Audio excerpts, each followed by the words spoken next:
So, what is going on with the WNBPA? I'm gonna be honest, this is weird. So it says here, obviously, look, they've agreed to an extension, and the extension helps everybody. Because look, if you looked, for example, at Indiana, Caitlin Clark is doing her rehab in Indiana. She's living in Indiana, she's working out in Indiana. Some of the coaches are there, she can be around the team. There are players, I would assume Jordan Horston is probably rehabbing in Seattle. Dominique Malonga is rehabbing in Seattle at the minute. So all the players a lot of players are rehabbing with their teams. A lot of players currently are training with their teams. Some aren't. And some are. So it's one of those things where it's players are in those areas, they're doing what they can do with their teams. And by putting by not extending would mean that every player that's rehabbing, every player that's working out with their team just can't. They're just literally locked out or they have to go on strike. But it says here, the WNBPA Executive Committee agreed to the league's proposed 30-day extension of current CBA, with the condition the players may terminate the extension at any time with a 48-hour notice. So basically, we'll extend the CBA for 30 days, but if we want to go on strike, we can go on strike. While we believe negotiations will be further along, the players are more focused, united, and determined than ever to reach an agreement that reflects the value and undeniable impact of the league. This doesn't sound like it. I mean this, I'm so confused. This does not sound like it. It's becoming a farce when I shut up with statements to negotiate if it's not getting anywhere. A battle of words through the media helps nobody. I don't disagree with that. Because if Kathy want to play games, no need to entertain it for a whole month. What do you mean? You don't have to negotiate. You actually don't have to. Even if you are is actually going nowhere, at least give, and let's just say in 3 days they want to cancel it. If they go on strike now versus if they go on strike at the end of the 30 days, do you want to know the only difference that it makes? It means that the players that are rehabbing with their teams, the players that are there, and the players have to stop a month earlier. Do they want to negotiate or just hang a sword over the league and its stakeholders? I actually don't know. I actually don't know. It's so hard to think about what they want to do. It's do they actually want to negotiate, or do they want, or is this about public sentiment? I don't know. I actually don't know. Response to Annie Kospel, I struggle to see the purpose of adding the condition to term of the extension, let alone emphasizing the condition of public statement when the extension is only 30 days. Seems unnecessarily hostile for parties determined to reach an agreement. Horrific statement. The union is all about threat and messy. Learn to be professional. That's all they're doing is threatening. Literally, that's all they're doing. All they're doing is threatening to strike. And this is about to get nasty so fast. It's interesting. The fact that they put language like this tell me the league's not serious at all. This is so unprofessional. Everything about this NBPA, it's the most unprofessional thing ever.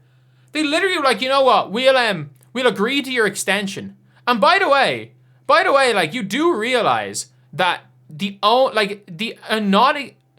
extension only benefits the players. Because you know what happens if there's no extension? It means the owners don't have to pay for the facilities, don't have to pay for the lights to be on in their facilities. They don't have to pay. The owners save money. Everyone saves money. The social media people, you know what? You're kind of gone on the spot. The WNBA, the players going, rather than extending, if the players consistently extend, if the players go on strike and there's a lockout for the owners, there's going to be a lot more people than the players that are affected negatively. And not only that, I understand if you're one of the top tier players, you can absolutely, not only can you benefit, it doesn't really make that much of a difference to not go on strike, but it's screwing, it is actually, the lower players are going to be screwed. The lower tier players are going to be screwed, but it's just unprofessional statement after unprofessional statement. That's just my opinion of this whole thing. It's just unprofessional statement after unprofessional statement. And it's just threats. Just go on strike. It's like, oh, if you don't do this, we'll go on strike. If you don't do this, we'll go on strike. If you don't do this, actually, no, we'll give you an extension. But we actually could go on strike whenever we want. And I'm like, just go on strike then. At this stage, just go on strike. Just go on strike.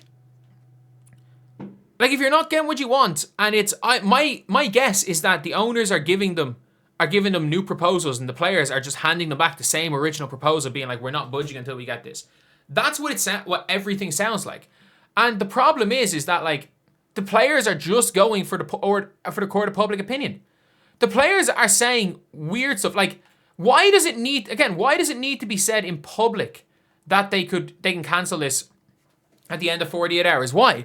Do you want brownie points for the people on Twitter that said, oh, hang on, don't accept their extension? Are you trying to appease them people? Because there's no other reason to post this. Like, this being posted publicly gives no benefit to anybody. That you can just strike out of 48 hours notice. Like, we all just assumed if you guys didn't want to sign a CBA, you could just announce you were striking at the end of the 30 days. In the middle of it. You could literally just say, you know what? We're done. We're done. Like, at the end of this 30 days of the CBA, we're gone. Like, you could have announced that in the middle of it without this 48-hour notice thing being public. Like, it just seems like they're trying to rile up an online angry mob against everyone in the NBA. And, like, this is how you know it's bad. This is how you actually know it's bad. People are taking the side of the owners in a labor dispute. And people that are normally pro-player are taking the side of an owners in a labor dispute. That's how bad this is. That's how bad of a look this is.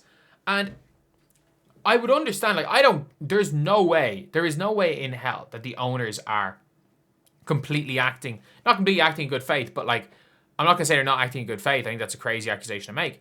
But that the owners aren't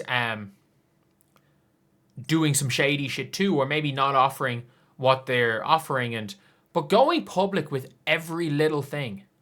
Like, going public with random Instagram posts, going public with stuff that the public not only doesn't need to know, but shouldn't know, as a way to try and make, I don't know, are they trying to make the public pressure cause the owners to cave? Because unfortunately, public pressure is not going to stop, because the WNBA owners are only part of the pie. The NBA owners, normal investors, like, there's NBA owners involved, there are outside investors. They all have a say in this meeting. There's too many people that have a say in all of this. And they're not all going to just fold to public pressure. And it seems like that is, the WNBA thinks the world works on Twitter. I'm convinced the WNBPA think the world works on Twitter and on Instagram. And if you can get 100,000 likes on a post, you're going to actually have some change. And that's not the case, especially when you are working with some legitimate billionaires who, I'm not going to lie, let's be real. There's some of the, like, billionaires are some of the cheapest people you will ever meet. So there has to be. So it seems like rather than actually, like, putting forward a proposal, which is the league's accusing them of, that actually can work out for the players and everyone involved, it's putting together an actual proposal that they can say, okay, yeah, look, this works for us, this works for the teams. It seems like they're trying to spending all their time just posting on social media and leaking everything to the public, which the league have accused them of. And I mean, I wouldn't actually be that surprised. I think the league are probably fucking them over. But at the same time, the players aren't doing themselves any favor in the court of public.